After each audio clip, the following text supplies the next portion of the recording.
İyi günler, يا بكم. Welcome to What the Mutfak, the show that will bake up your life. Lahmacun 1, Halep. Today, I will show you the first practical preparation of lahmacun. Our first lahmacun, by the way, is the most complex of the 4 lahmacun recipes I know really well. The Aleppo lahmacun, in Arabic, صفيحة حلبية. And now everyone has their own version of a lahmacun mixture.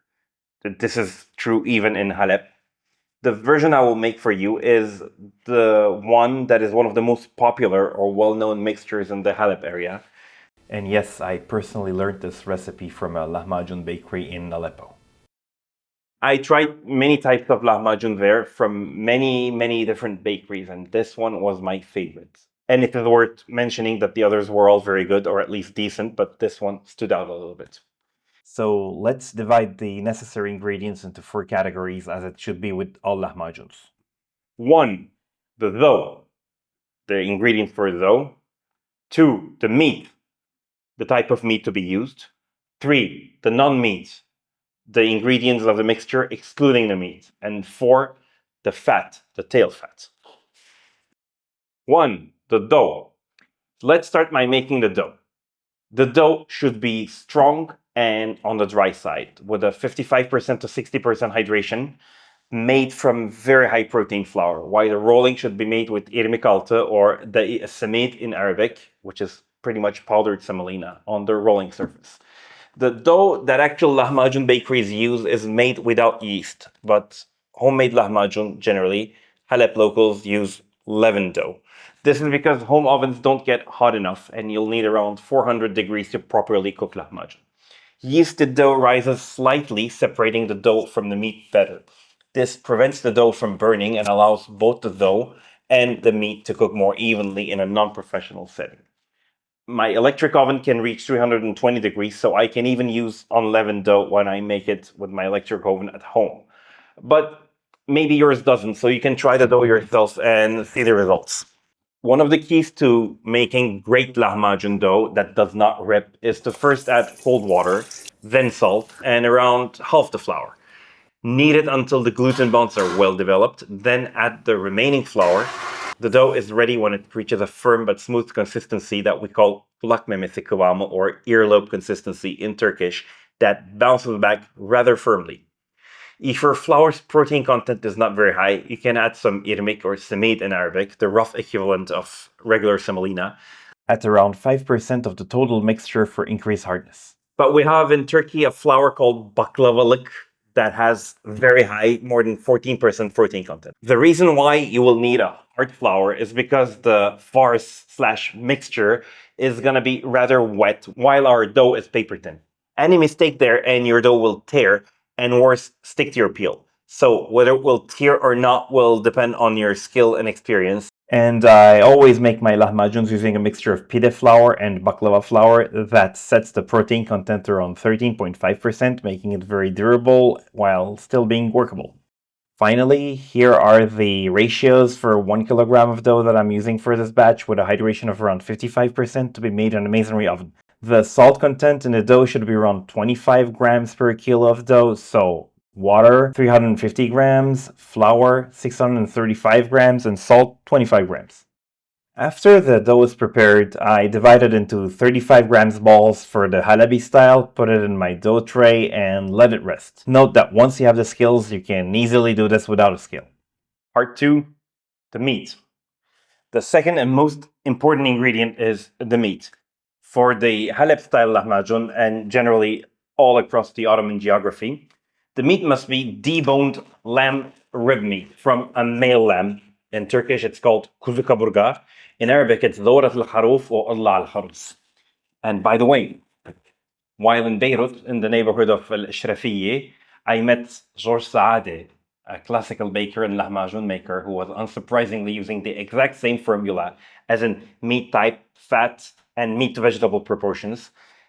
And unfortunately, however, I have to say this, modern lahmacun in Beirut is often meat with lean meat, or even worse, beef.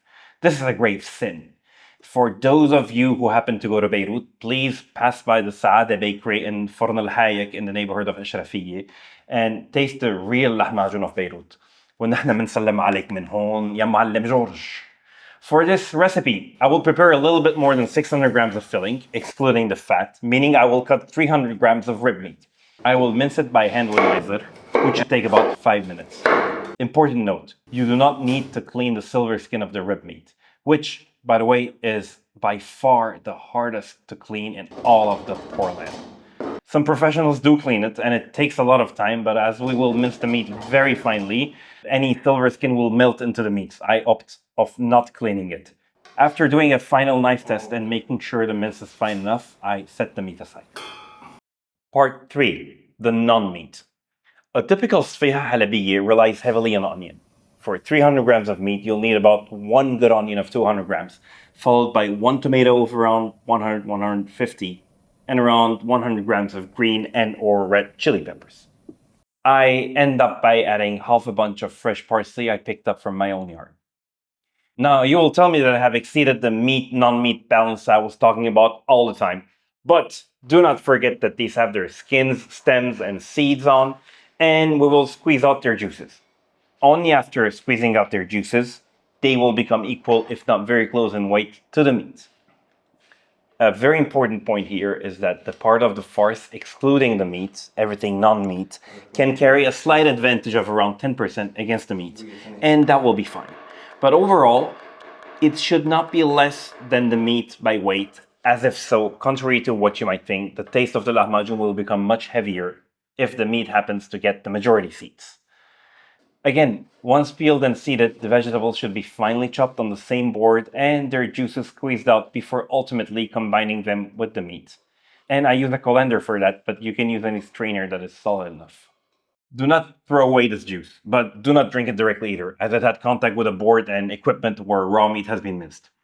I always marinate cube lamb fillets with this water, and I have an incredible and extravagant lamb pide recipe that I love very much. I use it for that, and I'll share it with you in an episode soon enough. After the vegetables have been squeezed, we combine them with the meat and weigh them together. Meanwhile, we add our spice mixture on top. The spice blend includes: first, our must-have is a dessert spoon of red pepper flakes, also known as Aleppo pepper and pul biber in Turkish. 2, followed by a dessert spoon of salt. 3, a dessert spoon of finely pounded cinnamon and cloves, known in Syrian Arabic as urfe aranfe. 4, another indispensable of the Halep style lahmacun is a pomegranate molasses, in Turkish narik shise or nar pekmezi, and in Arabic dibasar rumman. Although it is an ingredient that is usually very easy to find, it may not be available in your country, but it is very easy to make. If you want a video about how to make it, please write in the comments. The one I use at home is one of the highest quality molasses in all of Turkey, made just across the border from Halep in the city of Urfa. Another ingredient that is usually added is red pepper paste called dibs flefle, or just flefle in Arabic, and biber salçası in Turkish, made from sun-dried or sometimes boiled chilies, which are then crushed with some olive oil into a thick paste, an iconic staple of Turkey and northern Syria. But beware, be very gentle, don't go over a Turkish teaspoon as it can overpower. Using this ingredient is kind of seasonal, more in the winter than the summer, typically. I will casually skip it today as I am using my homemade Aleppo pepper flakes. 6. Finally, I add a teaspoon of isot, or isot in Turkish, fermented chili pepper, again from Urfa, and this is my personal touch that I've had the audacity to add only since the last 5 years after continuously making and mastering this lahmacun for more than 10 years. This will elevate the taste of the lahmacun just a little more. Small note, is there anyone among you who does not know the taste of any of these spices? If you do not know, please specify and we will explain it to you in other videos. Part 4. The fat. After combining the meat and vegetables, I'll measure 15% of the total weight, so 90 grams for 600 grams, of lamb tail fat, and I'm going to mince it with my zir. After finely chopping the tail fat on my board, I'm going to add the remaining ingredients and remince them together to roll it for 2 or 3 minutes. It is very important to use a zir here. For more information about this piece of equipment, please click on the displayed link for the full video. After using a few cart shuffling and mix mincing well for a couple more minutes, we can put our mixture in a bowl. Warning, lahmacun cannot be made without fat. It just can't. If you don't have tail fat in your country, the only alternative you can use is the fat from the back or saddle part of the lamb, called kısabel in Turkish, which is also used in some Turkish pides. The logic behind the fat is to cook the meat in a very hot oven without drying it out. You can reduce the fat content in lahmacun once you make it at home to a minimum of 10%. But still, I think you should not stray from the 15%. Think of this like it was kind of a law. Part 5. Cooking. First, we light up our oven. After our oven reaches 400 degrees, we take the fire to the firebox on the right and ensure that a fire called çift ateş, or double fire, burns from both the bottom and the top. While the oven is heating up, we start rolling out our dough balls, which we separated into balls of 45 grams, 3 to 5 units at a time. I normally make them in batches of 4, but here I will only put them in the oven in groups of 2 so that you can see better. After rolling out the dough, place the filling on the dough with your fingertips like this. The last touch is laying a pinch of pine nuts in the middle of the lahmacun and then putting them inside the oven. Bonus parts on pine nuts after the end of this episode. Note, it is almost impossible to do this job alone, so normally when you throw a lahmacun party or you go to restaurants, you must have seen that lahmacun is a chain job. One worker rolls out the dough, one worker fills the dough with the farce and loads it on the peel, and one last worker, generally the eldest, lays the lahmacuns in the oven and takes them out. Since we are at 400 degrees, it will take a very short time to cook anyway, and you can turn your lahmacun around if you want, but since my oven is small, as in its diameter it's around 1 meter, and professionals use 2-meter ovens, what I do is after half of the lahmacun is cooked, I take it to the other side of the oven of what we call the koltuk, i.e. the shoulder of the oven on the left side of the mouth. You will certainly understand by yourself when your lahmacun is ready, a very short time frame between 1 and 2 minutes. Eating it while it is still hot right after taking it out of the oven is one of the greatest pleasures in this world. The balance we are looking for here is a perfect balance between sweet, salty, fat, and crispy, and the Sfiha Halabiya has exactly that. After the lahmacun comes out of the oven, you should squeeze a few drops of lemon on it while it is still hot, since you will add a sour touch to this fat, sweet, salty, crispy balance aforementioned. The more acid your lemon is, the better the result will be. Important note, in Turkey, fresh parsley is usually served with the lahmacun to give a little freshness, but since the balance system of the Halep lahmacun is a little different, and the sweet fat side is a little higher, the best final touch is to eat it with fresh mint leaves, as I learned in Halep, since mint happens to pair amazingly well with tail fat.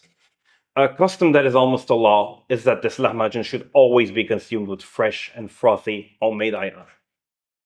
Yarasın. Bonus part, pine nuts.